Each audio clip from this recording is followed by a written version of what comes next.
Municipalista egingo du Iruñean. Euskal Ezker Subiranistako alkate eta zinegotzien lehen bilera izango da eta aurreratu dute egun horietan erlojuak sinkronizatu eta programak eta ideiak partekatzeko baliatuko dutela hitzordua. Bertan bizi eta lan egiten dutenentzat herri eta hiri hobeak eraikitzeko lanean jarraitzeko helburuarekin. Onintze Oleaga EH Bilduko udalgintza arduraduna da. Egun on Onintze. Egun on. Bueno, lehenengo konferentzia izango dela aurreratu dugu, beraz hor ikusi duzue, beharren batez, auziari heltzeko edo nondik dator zuen motivazioa? Bai, lehenengo beharra agian izan da, azkenengo 2 urte gogorra hauen ondoren elkartzeko beharra daukagula, ez? Legegintzaldia hasi eta berehala pandemia bat, COVID-aren pandemia sortu zen, eta eta bestearen gandik harremanduta eta elkarlanean egon garen arren, urrun egon gara, eta agian lehenengo beharra hori izan da, ez, elkartzekoa. Eta hori baino gehiago, aurrikusten dugu nolako garaiak datozen, edo ikusten dugu egunero ere nola bizkortu den gure bizitza, eta zein garai konbultso eta ziurgabe bizitzen gauden, eta orain dela astebete esaten genuen bezala, badaukagu behar bat erlojua sinkronizatu eta guztiok norabide berdinean arraun egitekoa, ez? Egia da, pandemia ez dela alperrik pasatu, gauza asko egin ditugu, gauza asko ikasi ditugu, berritzaileak, aurrerakoiak izan direnak, eta momentu honetan ere badugu behar izan bat, erronka berriei aurre egiteko, guztiok konpartitzeko, eta guztiok adosteko zein norantzatan lan egin behar dugun batera, ez? Eta hori dela eta konferentziaren behar izana. EH Bilduk bere sorreratik gaur arte mantendu du, ez? Baieztapen bat, gauzak badirela beste modu batera egiterik. Bete du, bere lehen hamarkada EH Bilduk, esango zenuke, lortu duela helburu hori, demostratu duela hori, nola baitere EH Bilduk? Bai, gauzak bestera batera egiten ditugula diogunean, ez da guk asmatzen dugun zerbait, ez? Ez da soilik ez dugula korrupzio kasurik eta horrek bereizgarri egiten gaituela, ez da soilik parte hartzeari eta herritarrei ateak irekitzen dizkiogula. Gure egiteko modua beste egiteko modu bat da, herritarrentzat eta herritarrekin egiteko eta gobernatzeko modu bat da, eta hori gizarteak badaki eta gizarteak ere barrezagutzen du, EH Bilduk beste era batera egiten dituela gauzak, ez? Askotan esaten da, herritarrak politika publikoen erdigunean ezarri behar direla, eta guzti hori, baina ez da soilik hori bai, komunitateak artikulatu, ahaldundu, kohesionatu, eta hori da egiten gaituena beste modu batera gobernatzera eramaten gaituenak, ez? Azken finean, beti izan dugun, Ezker Soberanistarrentzat oso garrantzitsua dela betik gorako eraikuntza hori, ez? Eta hori dela herrien etorkizuna bermatzea baino haratago herriei etorkizun duin bat bermatzen diela, ez? Eta hor, beti izan dugu, horrek eramaten gaituela, hori afirmatzera beste modu batera egiten ditugula gauzak, eta herri honek ere badaukala behar izana, garai hauetan dauden erronka berri hoiei beste modu batera heldu behar zaiela, lidergo berriak behar direla, eta ez lidergo berriak, aurpegi berriak baizik, eta egiteko modu berriak behar direla. Eta hori bai da, EH Bildu bereizgarri egiten duen zerbait, ez? Ezberdinekin adosteko gaitasuna, jendearentzat eta jendearekin egiteko eta gobernatzeko gaitasuna, eta hori ez da guk soilik esaten dugula, baizik eta herritarrek beraiek ere badakitela EH Bildu beste modu batera gobernatzen duela, beste modu batera egiten duela politika, jendearekin egiten duelako. Lidergo berriak aipatu duzu, euren herrietako lidergoan egoten, euren herrietako buruzak izan egoten ohituak daude gure beste 2 gonbidatuak ere bai, Xabier Lertxundi Hernaniko alkatea da, egunon Xabier. Egunon bai. Idoia Buruaga berriz, Elorrioko alkatea da, egunon zuri ere Idoia. Egunon. Idoia, zuk ere esango zenuke, nola baitere EH Bilduk, lortu duela gauzak beste modu batera egiteko, ez dakit, helburu hori? Zalantza, nik uste nintzeko sonda saldu dagoela, ez da, besteak bestelako gobernantza eredu batzu baduzula adierazi dugu eta erakutsi dugu, ez da, herritarrengatik hurbil, azkenean udala gara, herritarrengandik hurbilen dagoen instituzioa eta hortik egiten dugu herritarren gandik hurbil eta, bueno, pertsonak alderrikariak aldera batera utzita, pertsonak erdigunean jartza, ez da, zintzotasunetik. Xabier, lidergo berriak ari gara aipatzen, zein zentzutan esango zenukezuk behar direla lidergo berriak? Honintzak eta idoiak oso ondo esan dute ez, jendearekin eta jendearentzat gobernatzea ez da jendearekin hizketan eta harremanetan egotea bakarrik, bai artikulatzea eta hori kohesionatu alizatea beste modu batera erabaki batzuk hartu alizateko ez. Nik uste zentzu hortan joan behar dula ez, beti esaten da herritarrok edo herritarrek instituziako oso urruti bizitzen dituztela eta horrek ze pentsatu eman behar digu ez, igual zerbait eginda herritarrek hori ala sentitzeko, ez horri buelta bat ematen aigala uste dute H Bilduko udal desberdinetatik, kohesionatuz eragile desberdinekin harremanetan egoteaz gain, erabakiak ere elkarrekin hartzeko. Bueno, esango dugu konferentziaren aurkezpenan aipatu zenutela, hiri herri eta oso bizigarriagoak dituzuela helburu eta hori komunitatearekin eta komunitatearentzat egin nahi duzuela. Berala galdetuko dizuete nola egiten den hori, lehenbizi Koldo Leo zentzungo dugu Lizarrako alkatea. H Bildu alkatetzara llegatu baino lehen, UPN egon zen alkatetzan urte luzez eta, bueno, baita PSN ere. Eta azkenean, udalaren eta herritarren arteko aldea oso nabaria zen gu, aiatu ginenean oso argi genuen martxan jarri behar genituela mekanismo batzuk herritarren eta udalaren arteko diferentzia edo alde hori murrizteko eta martxan jarri genituen parte hartze postontzi batzuk, auzo kontseiluak, herri batzarrak noiz nahi egiten ditugu, eragile eta kolektiboekin bilerak izan ditugu eta protagonismoa ematen diegu. Bueno, batzuetan badirudi ez, herritarrek urrun ikusten dugula udala eta herritarren artean ez, zubiak ere ikitzea dela gako, ez, nolabait aurrera egiteko, baina batzuetan zaila ere bada ez, baliabidea behar direlako, ez bakarrik izan baliabideak noski, baita ekonomikoak ere, hauxe zion hain justu, Leozek horri buruz?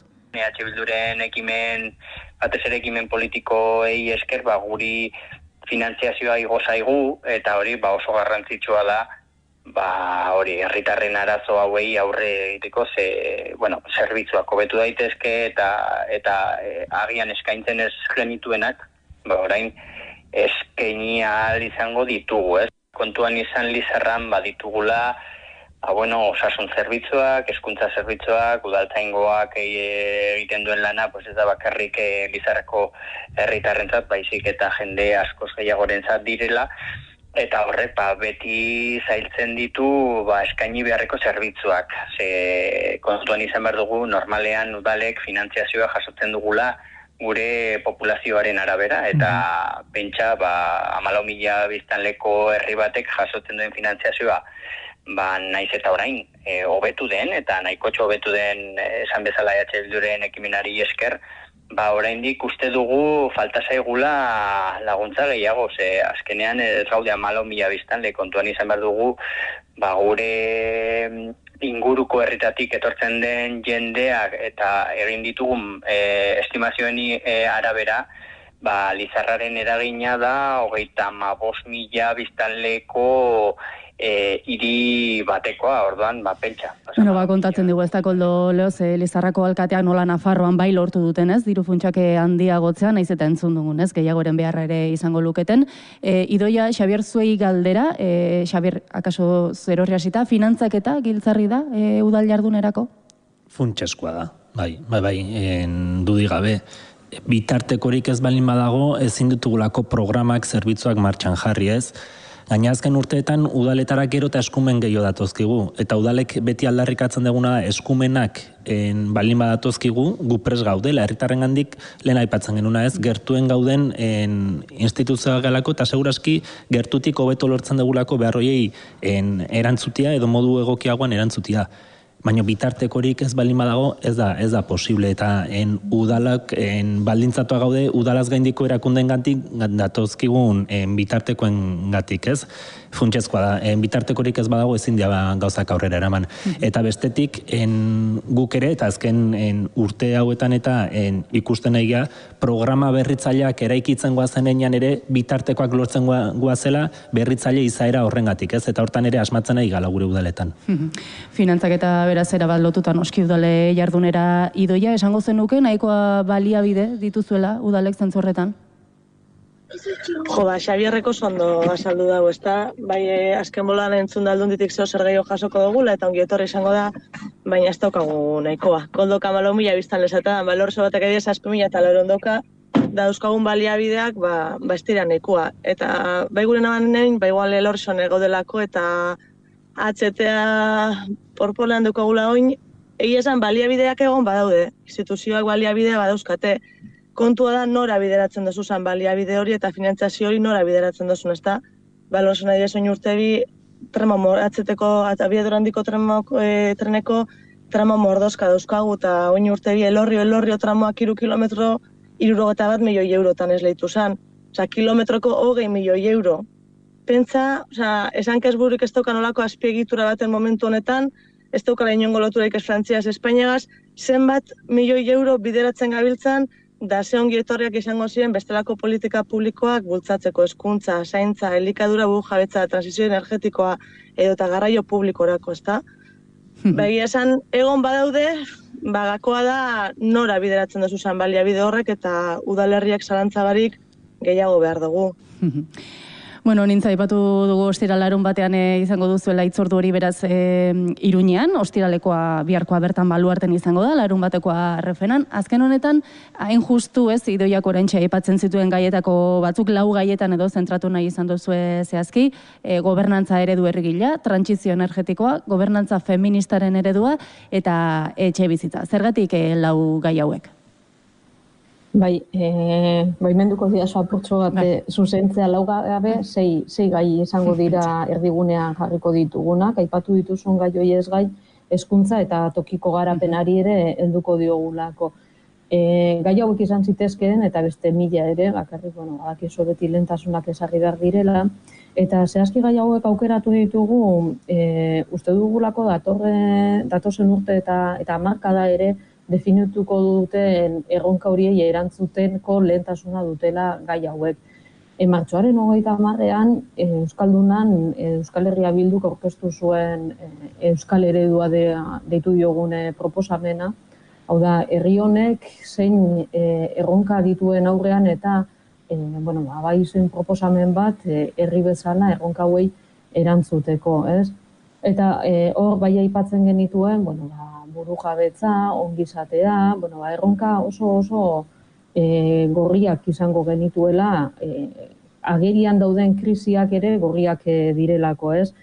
Argi dago krisi energetiko bat, krisi soziala, zaintza krisia, ekonomik krisia, krisi demografikoa, hainbat behar izango dituela herri honek eta hainbat erantzun eman beharko zaiela. Eta ez erantzunak soilik era globalean, baizik eta baita ere erantzun horiek herrietatik beraien ekarpena beharko dute. Eta uste dugu aukeratu ditugun gai hauek bai direla herrietatik, udaletatik, Euskal Eredu horrei ekarpena egin diezaioketen gaiak, ez? Autoritarismoaren aurrean adibidez, EH Bilduk lehen aipatu dugun bezala badu egiteko beste modu bat. Herritarrekin, herritarrentzat, komunitatean, eta autoritarismoaren aurrean demokrazia komunitarista hori edo egiteko modu komunitario hori mahai gainean jartzea oso garrantzitsua da. Badago ere lidergo krisi bat herri honetan, nork hartuko du lidergoa erronka guzti hauei erantzuteko. Eta uste dugu lidergoa herriak berak hartu behar duela, eta horretarako bai Xabik eta bai Idoiak aipatu duten moduan, udalak dira gertukoen, herritarrengandik gertukoen dauden erakundeak, instituzioak eta beraz funtsezko papela izan dezakete gobernantza konpartitu hori artikulatzeko orduan. Energiaren gaia berdin, energiaren gaiari edo energia trantsizio bat ezinbestekoa da herri honetan, energia burujaberantzako pausoak eman behar ditugu, eta horretako ezinbestekoa da dezentralizazioa. Herrietan energia komunitateak egitea energiaren sorkuntza bestera batera artikulatzea. Eta berdin, bai etxe bizitzarekin zein tokiko garapenarekin, ez? Guk herri honetan ongizate egiturak sortu behar ditugu. Ongizate egitura horiek erantzun behar diote herritarrenek dituzten behar izanei, eta zer hobe beraiekin herritarrekin ongizate egitura horiek eraikitzea baino. Eta horregatik, gai hauek aukeratu ditugu, gai hauetan bakoitzean perfil desberdinak izango ditugu, eta helburua bai da, guztiok batera ikastea, eta lehen esan duan moduan, adostea, zer eraikiko dugun herrietatik, euskal eredua egia da egiten ari garela, baina nola jarraituko dugun herria hau eraikitzen. Hain justu bai, esaten ari zalet, etengabe udalak direla, herritarrengatik gertuen dauden instituzioak, baina aipatu ditugun gaiak ere, nahikoa potoloak ere badira, horra akaso pentsaliteke ezer gutxi egin dezakela udal batek adibidez trantsizio energetikoan. Horri buruz galdetu diogu Koldo Leoz Lizarrako alkateari.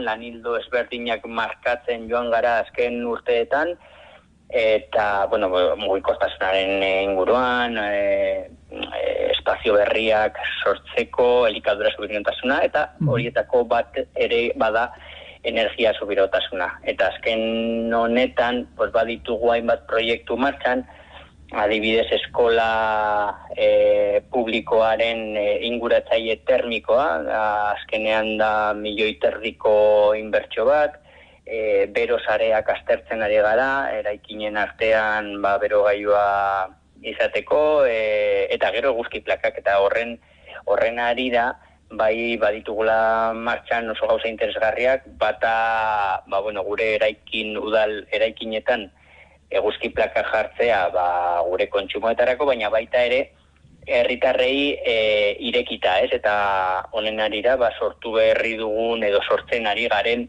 Lizarrako lehenengo komunitate energetikoa. Azkenean helburua da energia plakaren bitartez sortzea, eta energia hori ere herritarren eskuetan ustea beraien fakturak eta murrizteko, baina ez hori bakarrik. Guztion artean energia eredua aldatzeko eta gure planeta zaintzeko. Esaten ari ginen ez, pentsalitekela udalek ez dutela zer egin askorik, trantsizio energetikoan eragiteko, baina badago zer egiterik idoia, adibidez Lizarrako alkateak eman ditu pista batzuk. Bai, lan handia dago egiteko, baina badaukagu zer egina, eta udalak horbetan papel garrantzitsu bat. Betetzen dugu Belorreson bagabiltza komunitate energetikoa lanean, badaude herritarrak horretan interesatuak, eta erronka handiak ditugu aurretik, baina gurea papel garrantzitsua da baita daukagu zer egina. Trantsizio energetikoa bai da gai potoloa. Akaso etxe bizitzarena edo tangibleagoa edo izan leiteke herrietan, egia esatera arazo potolo ari da bilakatzen hiri eta herrietan, aste honetan hain justu bertan jardun gara horri buruz, Donostiako kasua ekarri dugu gurera, eta horren zuten genuen bizilagunek nola kontatzen ziguten penatuta, gero eta zailagoa dela Donostia bezalako hiri batean bizitzea, besteak bestea azken aspaldian sustatzen ari den edo turistifikazioarekin. Ez dakit zuek ere baduzuen kezka etxe bizitzarekin, Xabier? Kezka handia baiz, realidadeak ikusten ditugu, ez? Lehen esate genuen udalak herritarrengandik gertu gaude, eta egunero ikusten ditugu, lehen pertsonan eta aurrez aurre ikusten ditugu arazo horiek. Jendea etxe bizitza ezin lorturik dabil. Jendea logeletan bizitzen dabil, familiak logeletan bizitzen dabiltz, oinarrizko eskubidea dan etxe bizitza lortu ezinik dabiltzalako, ez? Eta hori herri guztitan ikusten dugu egora, eta gure kasun Hernanin, Donostitik hain gertu egoteak, seguraski horrek ere eragina badu, ez? Hiriburaren ondoan egoteak badulako beralde ona, baina kasu honetan beralde txarra ere. Kezka erabatekoa, ez? Udal batek etxe bizitzan inguruan zer egin dezaken, seguraski lehen esaten, gai hain potoloa da, beste erakunden laguntza behar degula, ez? Baina eredu alternatiboak badaude eta horiek aztertu behar dira, ez? Atzo justu iritzi artikulu batean irakurtzen unez, estaturik ez daukagun lurraldeetan estrategikoa udalak eta tokiko tasuna dela, ez? Eta hori da, momentu honetan, sorasalde honetan, behin da berriz errepikatzen nahi gana, ez? Gaiak potolak dira, ez dira herri bati bakarrik eragiten diotenak, baina herri batean egiten dian nolabaiteko ekimenak beste herrietan ere aurrera eman daitezke, ez? Eta holako konferentziak hortarako laguntzen digute, ez? Gure hartan harremandu eta batak bestarengandik ikasteko. Eta adibideak eman, eta, ez ekimen posibleak ere, elkarre ezagutzeko aukera eman. Elorrio kasu honetan idoia esan dugu, ez? Lehentxago esan duzu, herri txikixiago bat ere bada, ez dakite zentzu horretan baduzuen ezin egona etxe bizitzaren gaiarekin?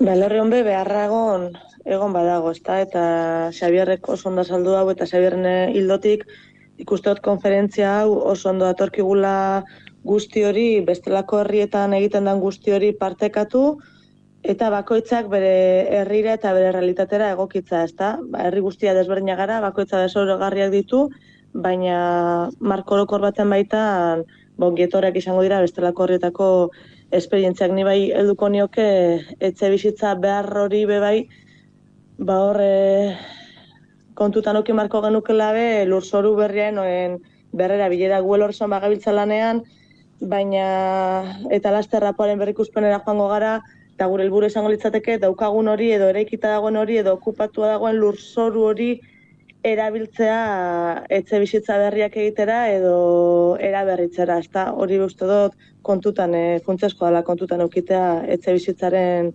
gaiaren marko horren baitan. Aipatzen ari zaret, ezta, bestelako herrietako esperientziak zuen kasuan ere balioko dutela, ez, norabait ere horre ezagutza pilatzeko, eta ez bakarri gainera Euskal Herriko esperientziak, ez, nazioarteko esperientziak ere jasoko dizute, adibidez, etxe bizitzaren gaiari lotuta okerez banago, Bienaren kasua ekarriko duzue, Ipar Irlandako ere bai okerez banago nintze, zeitzorduan esan dugu udaletako ordezkaritza zabala elkartu nahi duzuela, baina nazioarteko partaidetza zabala ere izango dela. Zentzu horretan, ez dakit nolakoa den udalgintza kultura nazioartean, gurearekin alderatuta, ez dakit zentzu horretan zein irakaspen edo atera daitezkela uste duzuen? Bai, nik uste dut badugula bereizgarritasun bat, Euskal Herria Bilduk baduela bereizgarritasun bat, eta gainera guretzako balio erantzi bat dela, bereizgarri egiten gaituena nazioarteko beste udalgintza kultura batzuetatik, eta da guretzako udalgintza masa, edo gure udalgintzako ekipo guztia, ez? 1284 hautetxitik haratago doala. Egia da, Euskal Herriko lehen indar municipalista garela, gainera Euskal Herria bairekin ere, badugu akordio estrategiko bat, eta horrek oraindik ere handiagoak egiten gaitu, baina esan bezala, gure bereizgarria bada, ez dugula ulertzen udalgintza instituziora mugatua. Hau da, 1284 hautetxi horietatik haratago badoala gure mugimendu municipalista osoa, ez? Herri honek tradizio handia du herrigintzan, eta horrek bereizgarri egiten du esker sobiranista, bai. Gainera, bereizgarri egiten gaitu ere beste gauza batek, eta da egiten ditugun politika publikoak, bai lehen aipatu dugun bezala, komunitatean egiteaz gain, egiten ditugulako politika aurrerakoi eta eraldatzaileak mundu mailan ere ezagutza jasotzen dutenak, ez? Atzo ezagutu genuen adibidez, Oreretak sari bat jasotzeko, European Green Capital saria jasotzeko, hautagaietariko bat, Orereta badela hautagaietariko bat, eta horre benetan bereizgarria egiten gaitu. Bai aipatu nahiko nuke, bai badagoela nazioarteko kidetatik, ekarriko ditugun eta gurekin egongo diren kide guzti horietatik ere zer ikasia. Baina ikasketa hori, askotan beraiekin hitz egin izan dugun moduan, proposatzerakoan, hona etortzerakoan, planteatzen dutena da, irakatsi barik elkarrengandik ikasi egin behar dugula, ez? Eta hori izango ditugu, aipatu duzu moduan, etxe bizitzaren gaian, bai Owen O'Brien Sinfeineko legebiltzarkidea, bai eta ere Bienako maizterren sindikatuko ordezkaria, baina baita ere izango ditugu energia trantsizioan Danimarkako udalgintza arduraduna, hezkuntzan Lleidako alkateordea edo Finlandiako ikasleen mugimenduko presidentea, gobernantzan nola ez Suitzako kide bat izango dugu, badakigu eta horrela ezaguna da gobernantza ereduan eta demokrazia zuzenean Suitzak duen tradizio handia, baita ere Txileko prozesu konstituziogileko ordezkari bat izango dugu, feminismoan parte hartu duen ordezkari bat, eta horrek ere gobernantza feministaren inguruan hitz egingo digu, da zer da gobernantza feminista, politika feministak egiteaz haratago ere, feminismoa gobernantza ereduan txertatu beharra dagoelako, eta tokiko garapenean ere, beste ordezkari batzuk ere izango ditugu ez, Aiarizeko lehen alkate hoia, Glasgowko kide bat, SNPtik datorrena, Puglia Italiako gazteen tokiko garapenekin prozesu bat egin zen, eta horko kide bat izango dugu. Eta, helburua bai da, elkarrengandik ikastea, harremanak egitea, esperientzia konpartitzea, eta batez ere, guztiok erronka global horiei eraldatzaile eta aurrerakoilean aurre egiteko bideak adostea.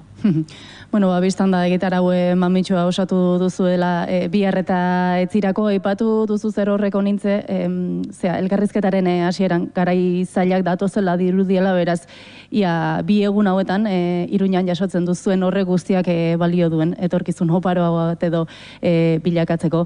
Gaurkozun arte honintze oleaga, Xabier Lertxundi doia buruaga, eskerrik asko Iroi, gurekin egoteagatik. Eskerrik asko.